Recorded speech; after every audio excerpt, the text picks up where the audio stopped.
आज वाजले होते पहाटेचे 5. मी आणि सार्थक निघालो होतो व्यायाम करण्यासाठी मी आणि सार्थक निघालोच होतो. तेवढ्यात आम्ही MITच्या रोडपाशी आल्याच्या नंतर हा होता सकाळचा व्ह्यू तर खूप सुंदर होता. मी आणि सार्थक त्यानंतर पळत ग्राउंड चक्कर मारली होती. त्याच्यानंतर आमचं ठरलं की आज कॉलेजमध्ये नाश्ता जायचं.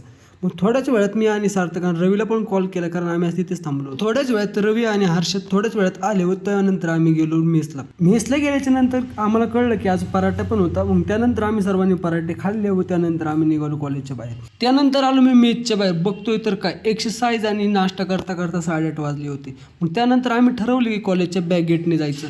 कॉलेजच्या बॅक गेटने जाता कारण आज कॉलेजला नॅक पण यायची होती. तर बघतोय तर काय कॉलेजमध्ये आज खूप बदल दिसत होता. जिथं झाडे नव्हती तिथे झाडे आली होती व त्याचबरोबर जिथं स्वच्छता नव्हती तिथं पण स्वच्छता झाली होती. त्याच्यानंतर बघतोय तर काय इथे पण नवीन बॅनर लावले होते आणि इथे तर लावलेलं रॅगिंगचं. कॉलेजला आमच्या रॅगिंगचं बॅनर मी पहिल्यांदाच पाहिलं होतं. कॉलेजमध्ये तर असं वाटत होतं की बाई वेगळ्याच कॉलेजमध्ये आल्याची फिलिंग येत होती. त्याच्यानंतर मी कॉलेजचा व्ह्यू बघतच होतो, कारण आज कॉलेजमध्ये एवढा बदल दिसत होता की आज प्रचंड बदल दिसत होता. त्यानंतर कॉलेजचा हा अतिशय सुंदर असा व्ह्यू बघितला व असेच व्हिडिओ बघण्यासाठी लाईक करा, शेअर करा आणि सबस्क्राईब करायचं विसरू नका.